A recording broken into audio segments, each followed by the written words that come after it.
Good afternoon, everyone, and welcome to this session of HomeGames. I am here with David Inglesfield, who is Chief Executive of IWP. Hi, David. How are you? Hello, Natalie. Good to see you. Hello, everybody. Nice to be with you today. Thank you very much for joining us. So this is a kind of change to our scheduled programming, because originally it was going to be David and Mark having a chat. And Mark, from having various exploits around Edinburgh and London, has managed to test positive for the virus. So I have stepped in, and David and I are kind of all set and ready to go and ready to chat. So it's not Mark, it's me, but hopefully we'll all kind of soldier on through it. So just in terms of the housekeeping bits and bobs, so as you all know, I think by now we've been running these things for quite a while. There's a chat box down the side, and David is happily willing to take all and every one of your questions, so feel free to kind of steer the conversation as you see fit if you think I'm not doing a good enough job of it, or if you've just kind of got questions that you want to put to David. And also there is a ask a question button down the bottom there, so if you really want to kind of get my notice, you can kind of type your question in there, and that'll flash something up that I can kind of pick up the conversation and put it to David. And the only other thing to say really is that if you're having any technical problems, which hopefully shouldn't be the case, if the issue is at your end, there is a little get audio video help button, which does that. So it should kind of reset things for you. And if the connection's a bit iffy at your end, that will just reset everything and hopefully make everything loud and clear. So I think that's all my kind of preamble done with, David. Thank you for sitting through that so patiently. So I guess some people will know what IWP are about, but some people might not be so familiar. So perhaps it might be good to sort of set out a little bit of who you are, your background, and what IWP is all about. Yeah, sure, with pleasure. Thank you very much. So I guess if I start with me, I come from the dark side, actually. I used to work in banking pretty much all of my career, so I'm not an IFA, I'm afraid. But I set up IWP about 3 years ago because I met a lot of IFA owners, because I was doing acquisitions at that time for an investment management firm. And there were so many people I spoke to who were looking for a succession plan for the business, but didn't feel that many of the established acquirers gave them what they were looking for, and that was very much around actually continuity of experience for clients. And to be honest, after I'd had the same conversation about 10 or a dozen times, I thought, well, there's an opportunity here. So IWP literally grew out of those discussions, and we're a business which is building a brand that will represent independent financial planning, but is built very much from the bottom up out of the firms that join us. And today we have 32 firms in the group, just over £6 billion of client assets, and a lot of new firms in the process of joining us. Okay, great. And I think we'll probably come back to that kind of independent piece a little bit later on, because that's probably one of your kind of selling points. So we'll spend a bit of time on that. But in terms of, I guess, how you see the lay of the land when it comes to advisor consolidation, that'd probably be a good place to start, because as we've discussed kind of on previous HomeGame session, there is quite a lot of activity just now across all levels of the market, but particularly in the advisor and financial planning space. And I guess from your perspective, there's probably quite a lot of competition to kind of get an agreement with the best firms that are out there. So when there's so many of these firms who are kind of merging or being acquired, or ownership is changing hands, at what point do you think that sort of supply of investable firms, as it were, or the kind of the best practice firms sort of inevitably runs out, if you think that is the case? Well, it's a good question. There's a sort of finite supply, isn't there? I mean, obviously, new firms do start, but not many these days. So there is a sort of a finite supply. So I guess it will run out at some point. It's not going to run out anytime soon. As we all know, there are literally thousands of firms in the country. There's about 5,000 directly authorised firms, I think another 4,000 or 5,000 ARs. So there's a huge supply. Obviously, most of those are relatively small firms, but some of them are very good firms, actually. And if I look at the firms that join our group, some of them are pretty substantial. They've got £500 million of assets when they join us. Many of them are much smaller. They might have, 50, £25 million of assets. So, it's all about finding people who align with, in our case, what we're looking to do and the way that we think about things, that we think are quality businesses.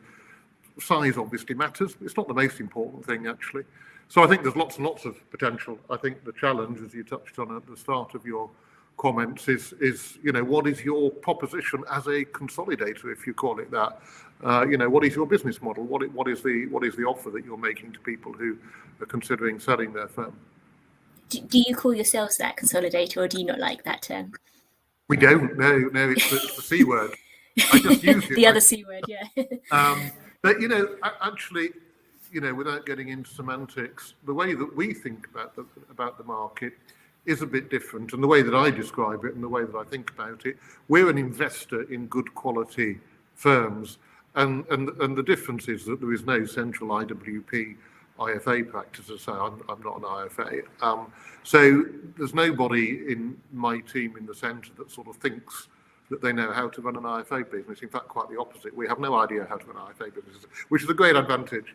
But fortunately, as a group, we have a lot of people who have huge expertise in running IFA practices, and they're the people who continue to run them on the ground. We have a regional hub structure. Our regional hubs are run by people who've joined the group, sold their business to us, but continued to work with us, bringing the benefit of their experience to running the business day to day. So it gives you a very bottom-up culture, and we see ourselves as investors in those businesses, growing them for the long term. And that works for us. I think it's a really good model. If you think about this market, and if you believe, as I guess many of us do, that this market has huge opportunity, and a lot of what we need to do to realise that opportunity is to scale up and to improve the quality and the communication of the customer proposition and how we engage with consumers, then a long-term growth strategy building on well-proven foundations seems to me absolutely the right approach. Okay, and then I'd be interested to kind of hear like what you've kind of seen over the last 3 years, really, in terms of since IWP launched, and that level of activity potentially. Has that kind of grown more recently, and if so, why do you think that is? Yeah, I mean, we've been really busy. I mean, we started, we made our first acquisitions in summer 2019. There were 5 firms that joined us at that point. And of course, we started from scratch, so that took time. Nobody had heard of us. We had to convince people that this was a good idea. And then as we went into the sort of end of 2019, we started to get really busy because word started to get out. To be honest, we've been really busy ever since. We've got a substantial list of firms that are in the process of joining us at the moment. And I guess the surprising thing is that remained the case through lockdown. And actually, the last couple of months, I've been going out meeting people who joined IWP who I'd never met because we did everything over Zoom, including completing on the acquisition. And we've got a number of firms in that position. So yes, I think, what does that tell you? Well, it tells you that there is, there's a big market out there, obviously, as we all know, given the demographics of many firm owners and given the obvious pressures that we're all familiar with, cost and practical pressures of running smaller firms. There are very, very many people these days who are trying to figure out the best way forward for their business. And look, we've got a model which we think is good, people seem to like, and is a bit different from what a lot of other people do. So that's keeping us busy. Yeah. And how did you broach those kind of initial conversations then when people hadn't heard of who you were and you didn't have that sort of track record to speak of? How did those conversations go? Well, I think, as I say, I mean, I say slightly jokingly, IWP is a complete accident. It is a completely organic business. I met some IFA owners. I met a few of them. They all told me the same thing. After I started hearing the same thing, multiple times over, I thought, well, there's a theme here. And that became the IWP business plan. So it is genuinely a business that has been built up or built around the wishes of certainly some IFA owners. And therefore, I don't bother selling it. I just talk to people about what we do, and if they like it, they come on board, and if they don't, they don't. It's a little bbit self-selecting, to be honest. I think our proposition appeals to certain people who are looking for certain things, particularly around continuity. The thing I get told all the time, literally pretty much in every acquisition meeting I have, is something along the lines of, David, I'm looking to find a way forward for the business. I don't want to work forever. I need to be able to retire. But you've got to understand, I'm friends with half my clients. I owe my career to them. once I've sold my business, I've still got to walk down the high street, and I don't want to have to cross the road to avoid people. And I get filled up all the time. And we cater to people who want to be able to stay on the same side of the street and look their clients in the eye, because they know that their clients are being looked after. And that's easy to say, but the practical reality is that we do that by having a business model which is organised around a high degree of continuity for clients and seeks to avoid disruption to clients. Okay. So it kind of sells itself, is the short answer to your question. And so I guess, is that what people were saying to you was missing from the consolidated models, that kind of the alternative ones out there? Because there was a sort of sense of, this is probably why you don't like the word, but there was a sense a while back of consolidators kind of being bad, and other ownership structures being more positive. So do you think that's why there's been that kind of gravitation perhaps towards a different kind of model? Well, I mean, that's obviously true to some extent. I mean, all of these things are, sort of shades, aren't they? It's obviously not the case that all consolidators are bad. Is it the case that consolidation has been a disaster on several occasions? Yes, obviously. We've all seen examples of that. I think, there's a bit of a psychological element. I think a lot of people find it difficult to give up control of a business that they've built up.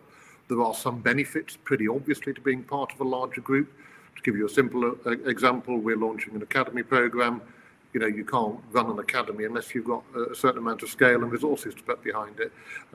Equally, obviously, big groups can get things spectacularly wrong and have done in this sector. I think, actually, I was thinking about this the other day. I think when you think about it, what's really going on is that there is a dynamic and a tension between a people business, and financial planning firms are very pure people businesses, because if you think about it, they don't really do anything else. None of them have any brand to speak about, really, other than maybe SJP. They outsource all their operations and technology and product. So what's left really is the people and their client relationships. They are very, very pure people businesses. And it's notoriously hard, of course, to bring a people business into a corporate organisation and to marry the corporate culture and the people culture. And it's difficult to get right. And I think that there just is a tension in that, which is not easy to get right. And I think that's perhaps at the root of some of the challenges that the sector's seen. Yeah, that's interesting. And I guess I was kind of thinking that probably a lot of the activity that maybe we've seen over the last year or so might just be a reflection of the fact that some of these deals and negotiations will take a long time to work through and work out. So the people who are kind of announced as being acquired now, perhaps those conversations date back, perhaps a year, maybe two? Is that your experience? Well, there's obviously a lead time. I mean, in our case, we allow about 4 months to do an acquisition. It depends. I mean, it depends on a range of factors. Can take longer than that. Isn't going to take much less than that, realistically. And of course, we don't announce it, and I would assume most people are the same. We don't announce it publicly until clients have been told. So if you look at the timing sequence, we will work on a transaction with the selling owners. In most cases, they won't have told their staff until they actually complete. We get to the point of completion, which will have taken 4 months, might be 5 months, might be 6 months, but it will have taken a few months. We then go and tell the staff. In our case, I typically go and have a bit of a chat and a bit of a sandwich lunch or something with the staff, answer questions, etc., etc. While all that's going on, they start to tell their clients. We do a letter that goes out to clients. They'll want to phone up their main clients, typically, all that sort of thing. All of that takes a good month or so. So typically, we will do a press release. Could easily be 2 months after the completion date. So that's then 8 months, and it's probably the best part of a year since we first started talking to each other. So there absolutely is an inbuilt elapsed time. Whether, to your point, it's the case that the volume of acquisitions is not still high. I don't think it is. What we see coming in the door to talk to us, we're as busy as we have ever been. I have probably 4 or 5 conversations every week for the first time with new people who are interested in having a chat about joining Iwp, and I've been doing that consistently for the best part of 2 years now, and I don't see any sign at all that is reducing. So I think there is a lot of a lot of demand from many people, as we discussed, for pretty obvious reasons, who need ultimately to find some sort of succession route for their business. Yeah, and I guess a lot of those drivers have been talked about before, but some of that is demographic of advisors and planners and owner managers, and some of that is kind of regulatory cost pressures like PI. Those are normally the factors that are cited that I hear about. Is that kind of your experience as well? Yeah, I think very much so. I think demographics is the obvious one. Most firms, not all, but most firms don't have strong developed internal succession. Most firms will tell you it's quite hard to recruit people, hard to hang on to people. Some firms do, and I sometimes talk to people about the idea of doing a succession to the next generation, an employee ownership trust type structure. It's a great idea. Can be difficult to make happen in practice. The next gen have got to find the money, which quite often they find difficult, and even assuming they do, I always think it's actually an incredibly risky thing for the sellers to do, because you're basically then putting your entire retirement and sale proceeds in the hands of next gen, and you obviously trust them and believe in them, but you're now trusting them not to screw it up and to keep it going for the next 4 or 5 years, otherwise you ain't going to get paid. So I think it's quite a tough one to pull off, and as I say, most people don't have the people there to even consider doing it. So that demographic thing is the obvious big one, and all the stuff around cost just makes life more pleasant, to be quite honest with you. Yeah, no, that's true. And so I think Matthew has a couple of questions, one kind of light-hearted and one a bit more serious, I think. So he talks about Christmas and whether you've done your Christmas shopping. I don't know if that's a kind of supply chain issue or whether he's just worried himself that it's 3rd of November and he hasn't started yet. I'm Amazon on 23rd of December kind of person, I'm afraid. Are you? Oh, right, okay. But then kind of more seriously, he wanted to talk about the staff within the companies that are being acquired. Yeah. So he says, I'm a paraplanner and have been sold before into a consolidator, and it was a horrific experience. So how do you look after the staff once that purchase has taken place? Yeah, no, it's a really good question. Hi, Matthew. Good to have you with us. And as I said a minute ago, in my view, these are very pure people businesses, and therefore you have to look after your people. What does that mean? It means that they need to feel safe. It means that they need to feel that people care about them. It needs to feel that they've got great careers and great future potential in the organisation, that it's fun and they're going to make money and they're going to have interesting work to do and have fun people to work with and all that sort of stuff. So we do a couple of things. Very early on, when I started IWP, I realised that there was just a very simple principle which we just developed and we run with, which is simply that any firm that joins IWP, all your people come with you, and all their jobs are guaranteed and all their pay is guaranteed. Why? Because at the end of the day, we're investing in the business because we believe it's a good business. It will be the case that we buy 2 similar firms, and one of them, for the sake of argument, has 4 admin people and one has 3 admin people. And at that point, a lot of people in my shoes would go along to the one that's got 4 and say, why don't you save some money by getting rid of the 4th person? But the minute you start doing that, you are essentially assuming that you know better than the person on the ground how to run their business. Now, you will undoubtedly be able to help the person on the ground think about how they're running it and maybe help them to improve it. But the minute you put yourself in their shoes and start trying to, tinker with their business, that's not the way that we approach it. I think it's quite dangerous. And the other point is, of course, if you go in with your size 10s in that sort of way, you won't really know whether you're taking the right decision. And I know from when I go and visit a lot of these firms and you go and chat to staff in the back office, a lot of those staff who, if you read their job description, might have what sound like relatively humble roles dealing with administration. Some of those people have really important client relationships. Some of them, when the client phones up, the advisor's never there, and they talk to the clients. They've been doing that for the last 5 or 10 or 15 years. And actually, they're really key to the client relationship. Or maybe they don't do that, but actually they are really, really good at working whatever platform we're using. And if you think you can save some money, you'll soon find it's taking you twice as long to process your deals. So, you tinker with this sort of stuff at your peril, and so we don't do that. So we established that principle, and it works really, really well for us. And the second principle is that we give everybody the opportunity to opt into what we call the Iwp Benefits Menu. So we give people extra benefits over and above their existing pay and conditions, and that includes some ancillary benefits like gym membership or additional healthcare benefits, but it also includes a really important benefit, which is Iwp share options. So everybody in Iwp, all members of staff, can be shareholders in the group. Those share options vest over time, so people know that if they build a career over the long term with Iwp, they will be a shareholder, and that will have some value for them as the business grows. And then the other thing, and probably the most important thing actually, is you've got to invest in people's training and development. Soon after we'd set up the firm, I did an all-staff Zoom a bit like this. We had, I think, about 100 people in the group at that time, and I talked a bit, and then I took questions.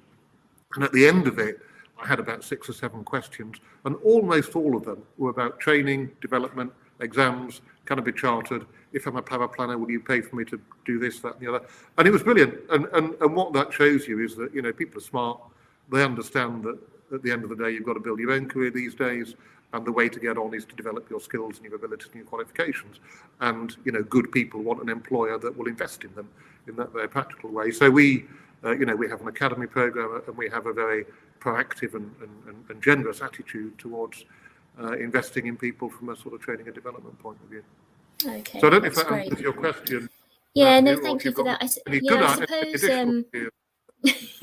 suppose what Matthew is probably getting at is the thing you alluded to earlier around perhaps the culture clash that maybe happened when you've got big companies coming in to small established firms, and trying to kind of work out where is the kind of middle ground in terms of growing, but also maintaining the thing that made the firm the personality it had kind of beforehand, I guess, and maybe where there's that big disconnect is where you get those problems and people leave, isn't it?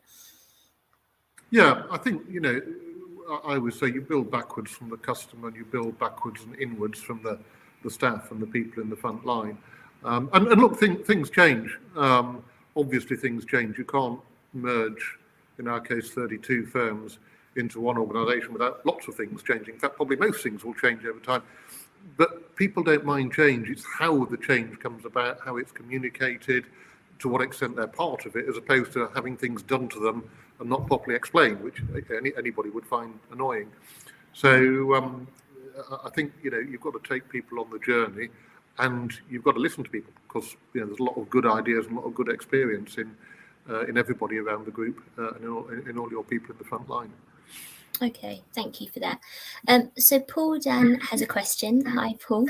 And he says, over time, do Iwp purchases transition to a single central advice and investment proposition and standard operating procedure, or are they kind of operating on a kind of autonomous standalone basis? Because I guess that's the feeling and maybe the worry that some people have, is that, large firms come in, they're moving everybody to a centralized investment proposition, a set panel, and then suddenly your ways of working are kind of like, yeah, thanks very much, but they're out the window. So how do you kind of approach that?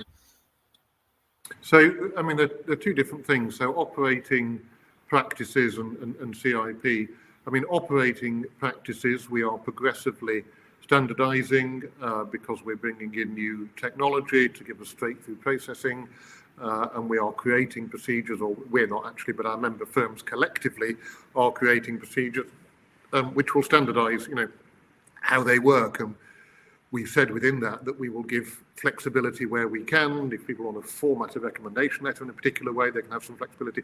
But ultimately, what you find is when you put everybody in a room, they've all got their own way of doing it. But people don't really mind that much how it's done, so long as it works. And it's a good example, actually, of how you can get great collective wisdom, great best practice, and you can bring people together relatively easily, and you can standardize a large number of disparate ways of working into a common way that people are happy with, and that is safe and robust and efficient. And then in our case, build the computer programming to drive the operational automated processes that run your business. The investment side is different. All of our firms are independent From an investment point of view, we think that's a really important principle. Our strategy as a group is to build an independent financial planning business. So from our point of view, so long as the firm has appropriate governance around its investment propositions, long obviously as it can evidence suitability, we are wholly agnostic as to what that proposition is, and so long as it's it's good value and good quality for clients. The reality is, of course, that some firms have a well-developed CIP and they like joining IWP because they don't have to change it. Some firms don't have such a well-developed CIP, quite often these days are looking for one and actually are attracted to joining us because we can give them one. So we will bring in a platform and a CIP. That CIP will have a range of portfolios on it. Some of those will be in-house because we have some discretionary firms. Some will be third-party from good quality third-party providers. We will put on that platform whatever our firms want. It's an open architecture model, and our firms will always be free to go and use any provider on any platform they can find anywhere in the market. Because ultimately, the most important thing is that the advisor chooses what they think is right for the client and obviously recommends that to the client. So that's really reassuring, I guess, for advisors who are concerned about that kind of stuff. But I guess the flip side to that is then the kind of the oversight and suitability piece. So where do you kind of stand on that? If you've kind of got 32 firms that are all kind of acting independently, how do you kind of bring it together, if you like? Well, we run a common compliance model. So we run one compliance framework. We have our own compliance function. We use an external provider to do file checking. We run the usual T&C model. So there is nothing inherent in the fact that people have access to a range of different investment solutions that makes it more difficult to, well, might make it a bit more difficult, but it certainly doesn't make it impossible to run compliance, obviously. So as I say, we assess suitability. We do our file checking. We run a T&C program. We work with the advisors to improve their scores. So I don't think there's an inherent conflict at all there. I think over time, obviously, most firms tend to gravitate around a particular solution, a particular approach. I don't suppose we'll be any different. It may well be that over time we find that there is a relatively small universe of model portfolios and investment solutions that most of our advisors end up using, but that will be their choice. And as I say, ultimately they have to recommend to the client what they believe to be suitable, and they have to have access to the whole of the market to do that. And our compliance ensures that that's what they're doing. Yeah. And would you ever kind of mandate things like back office or cash flow modelling, or is a similar kind of principles apply? Well, we don't mandate. Like you choose what's best for you and your clients. Well, all of our firms use the same back office system. That's that's part of the operational platform. We don't mandate that they have to use either a cash flow at all or any particular cash flow tool. Most of them obviously do cash flow modelling these days. They've all got their favourite tools, as I'm sure you're well aware. You've probably had one of these sessions on the merits and demerits of different cash flow tools. I'm sure you're extremely passionate. So we support whatever cash flow tools our people want to use. That's really up to them. And look, if you wanted my view on the direction of travel, I think a long-term financial planning approach with appropriate use of cash flow modelling is absolutely the kind of business that we are and that we're building, and that I think the market needs. Okay, great, thank you. So Louisa has asked about when a new firm joins your business, what part of the process presents the greatest challenge for you, which I think is a great question. And then she goes on to ask specifically in terms of ensuring the continuity of experience for clients. So what would you say about that in terms of the greatest challenge posed for you when a new firm is onboarded, if you like? Yeah, well, I mean, you're absolutely right. That's the most important thing to get right. And the practical challenge really is to ensure that the proposition, the client proposition and pricing of the firm that's joined us is consistent with the IWP group, and in particular with the IWP hub firm that firm is going to be joining into, because when firms join us, they join one of our regional hubs. So we have a central integration team. They go through that in great detail. They will look at the existing proposition and pricing. They will map it against the host firm proposition and pricing. And we have developed a range of propositions with different service levels as we've integrated different firms. So we have some flexibility with that. And ultimately, the output of that for us is a customized brochure that we prepare for each business that goes to clients that explains exactly what the changes are, and hopefully we're able to say, look, there's actually nothing here of any consequence that's going to change, and it's not going to cost you any more, but there's some fiddly little things that are going to change, or if it is going to be different, it's going to cost you more. At least we can explain that very clearly. So we spend quite a lot of time planning that.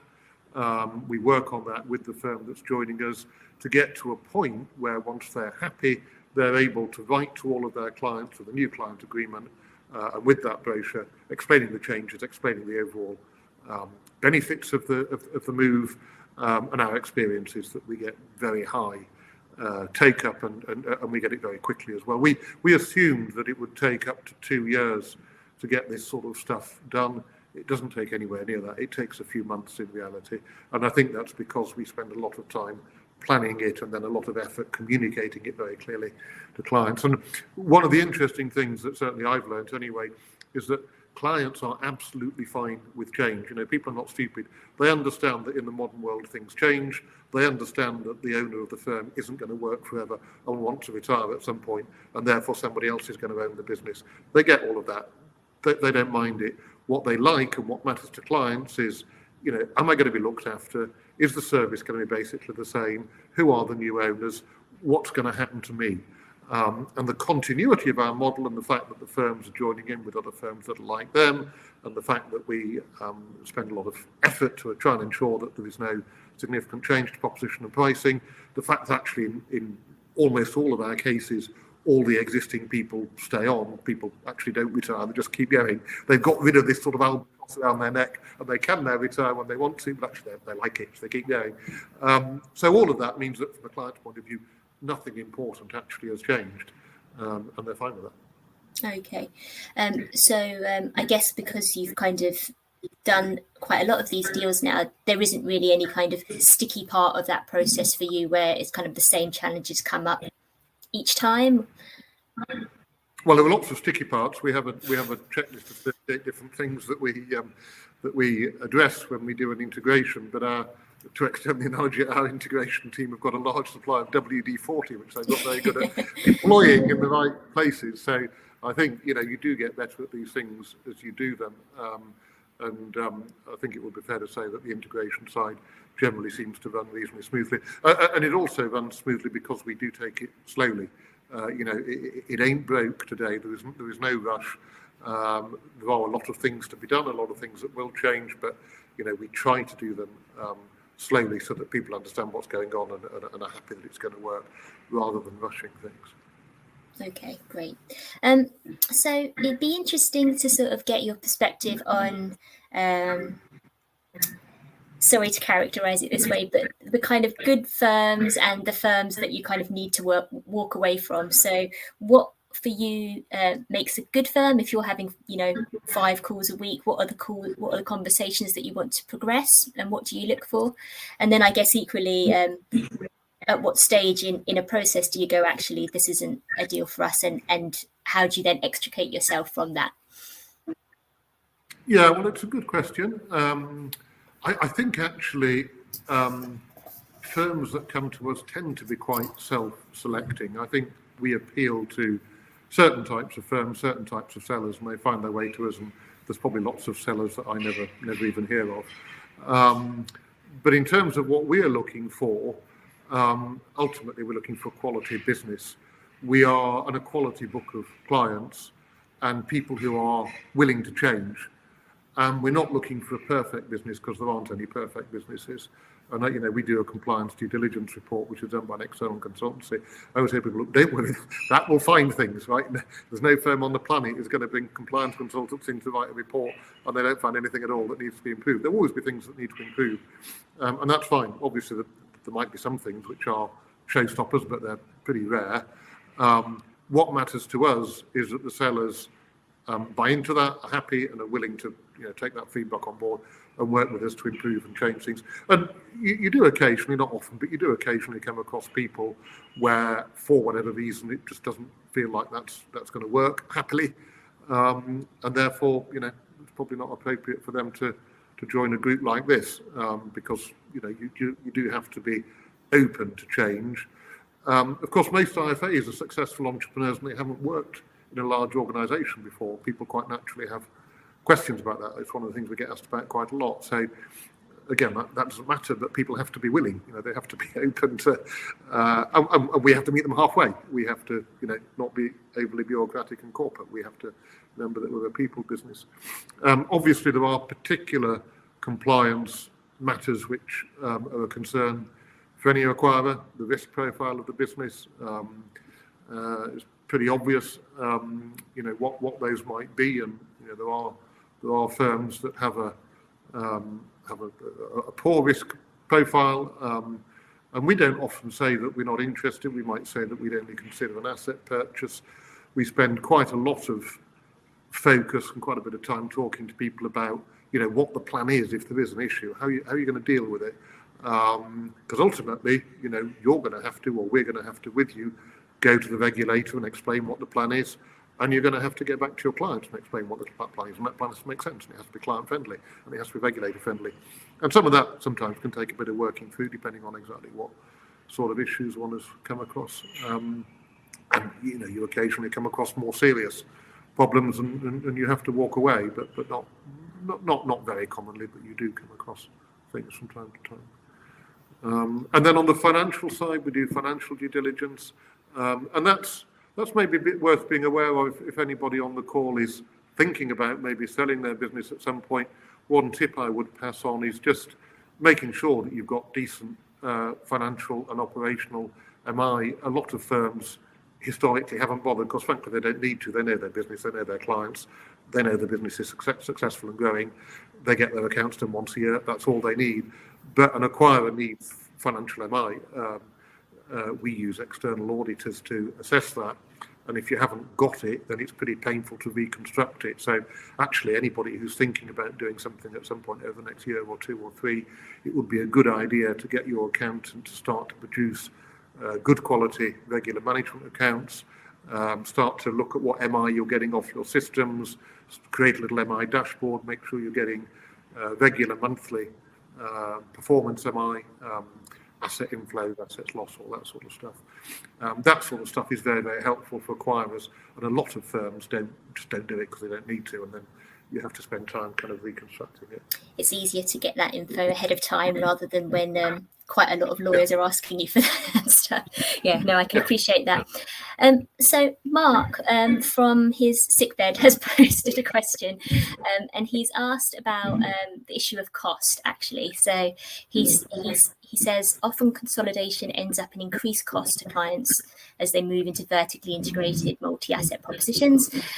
So are you purposely trying to take a different tack, or do you watch the overall total cost of ownership for firms going through transition? So is that something that you're kind of paying attention to, the total cost of ownership as people come on board?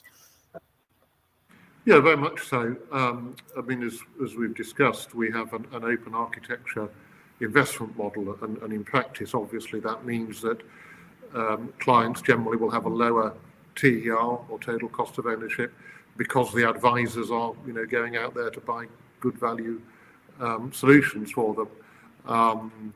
We obviously look at advice fees, and to your earlier question, occasionally, not often, occasionally there are firms that we don't progress discussions with because we think they're too expensive, the advice is too high. Where people have got integrated investment management, we look at the cost of that. We've got a view as to what we're comfortable with. So I think cost is an important area. I think, like I would guess most independent firms, we're very much at the competitively priced end of the market. When you look at that total end-to-end cost for clients, I think that's important, A, because we need to deliver good value for clients, and B, because it will slowly become more visible. Clients don't really understand this sort of stuff, but the regulator obviously wants them to understand it, and they should understand it. It's important that they do. And, some costs of ownership are just too expensive these days. Yeah. So Particularly, of course. do you work to a figure then? Is it like kind of if it's over 2% all in, that's not the Well, kind we of... have a... Well, yeah, I mean, over 2% we would say is too expensive. I mean, we don't work to a sort of hard figure, but we have a model which says that if you're using active underlyings, somewhere up to about 170, 175 is probably reasonable. If you're using passives, a bit over 1 might be 110, 115. One of the elements of that cost, of course, is platform fees. And one of the things that we believe we can do because of our scale is get a better deal on platform for our clients. So we hope next year to bring in a platform arrangement that will give us significantly more competitively priced platform service. Okay, great. Watch this space then on that one. So we're coming up to time, but I'm going to try and squeeze in a few more rapid fire questions on quite big issues. So we'll see how we get on. But I think in the past you've kind of spoken out about, there's that word again, consolidated practices that maybe you're not so keen on. So I guess what are the issues that you're seeing, and how do you think we should go about tackling them? Well, look, the two main ones I think we've already spoken about. Really, there's obviously the restricted investment proposition. A lot of people sitting in my sort of shoes, clearly have a strategy which puts a premium on driving up margin by driving a restricted investment proposition. Now, I can't really comment on that. I don't quite get it. Don't know why that's a good idea. It doesn't seem a very good idea to me. But clearly it's a relatively common business model. I think if you think about it, in a way, it's perhaps partly born of whether you call it frustration, but this industry, generally speaking, finds it very hard to grow organically. And there are very few brands out there that anybody's ever heard of. So in a market which is growing, where there's substantial consumer demand, it's kind of a bit odd that the industry generally struggles to grow and to find new clients. And it may be that ramping up margins is kind of a reaction to that. I don't know. It seems to me that it's dangerous. It's a dead-end street. The investment products on which you're relying for margin are susceptible to margin compression, because at the end of the day they are a broadly commoditized market, and it seems to me it's a much better idea to try and strengthen or to maintain your advice margins by strengthening your advice proposition, and part of that is delivering great and competitively priced investment proposition. So there's a bit of a conflict there. Okay, great. And then, so independence has come up quite a lot in our conversation. So it's obviously a flag that you're kind of keen on flying, and that's all good. But I guess maybe there's a question around, you've got independence on one hand, and then you've got all the kind of buzzwords that you associate with kind of acquisitions, like economies of scale and cost efficiencies and all of that kind of thing. So is it your plan to sort of try and marry the two? You want independent businesses, but that still get those efficiencies of scale and still can be efficient, and how do you kind of square the two? Yeah, well, I mean, when we talk about independent, we specifically mean an independent investment proposition. I think the broader point about how you maintain the autonomy, if you like, of local firms whilst becoming a big group actually isn't that complicated, because there are some things which quite obviously you need to do at national scale if you're going to be organised and efficient. Computer systems, running an academy programme, having a brand strategy. The reason the industry is so fragmented is that it's full of little firms that all try to do that on their own, and it doesn't work.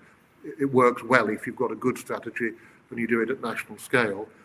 Conversely, in our view, there is very little value to be added by the central team trying to tell the people on the ground what to do. There may be a lot of value to be added by the central team helping the people on the ground to figure out best practice and share good ideas between them, but a sort of top-down command and control approach I don't think works particularly well in this sort of market. So I actually don't think there's a conflict. I actually think what we're talking about, maybe it's a bit different, but I think it's a pretty clear business model which recognises the strengths and the energy of the people on the front line, and also recognises the areas where there is benefit for everybody to be gained by using the collective resources of the group. Okay, great. And then my last question then was just on the perhaps thorny issue of private equity, and kind of what you made of that, really, because there is a lot of private equity money floating around advice and around other kind of aspects of the market as well. And then you see that kind of come through in some of those headline valuation numbers. So I guess at what point is it silly money? Is it unrealistic valuations, or do you think that's not the case? As it happens, I don't think it is the case, but I also don't think it matters very much. It's not really our problem, how much investors think our business is worth. What might be our problem is getting the wrong sort of investor. And again, all equity by definition is either private or public. So unless you're a listed company, which brings its own challenges, you're funded by private equity. The specific concern obviously is around private equity funds, which have a particular time horizon. And obviously that there can be a conflict between hitting a return within a set time horizon and doing what's right for the long-term health of the business. You can have the same argument about stock market short-termism. It's not really unique to private equity funds. So, what does that tell you? It tells you that ultimately the management team of the business have to pick the right investors, have to manage the investors, have to have an agreed agenda with those investors that is appropriate for that business at that stage of its evolution. And I don't. That's not a binary thing. That's an analog thing. It's about, being able to think that through. But I suppose my message to anybody who is talking to potential acquirers and wants to understand who owns them and what the agenda is and whether that all makes sense is to ask them. I get asked all the time, who owns IWP? Where does your money come from, and what's the plan? Actually, the question I get asked very often, which I don't have an answer to, is what's your long-term exit? And unfortunately, I don't have one because we're not a PE fund vehicle, and we're not here to exit. But it's quite telling that I get asked that a lot, and I think there's quite a big exit culture in the industry, and really, I don't think there needs to be. That this is a business with massive growth opportunity. We've got a lot to do. We've got a massive entry culture. And if you've got a good entry culture and a good strategy, the exit eventually will take care of itself. But it's kind of telling that there's a lot of people who are maybe obsessed with the exit from day one. Okay, great. Well, unless there was anything you want to add, I think we've kind of run out of time. So thank you ever so much, David, for giving up your lunch break to chat to us and for having me as your deputy host. Thank you everyone so much for watching. Next week we're going to be back. It's me again, and I'm sat down with Anthony Morrow of Open Money, and we're going to be talking about all things advice gap. So hope you can join us for that one. But in the meantime, David, thank you again so much. That was really useful. Thank you for your time, and we'll see you again soon. Thank you. Thanks a lot. Bye for now.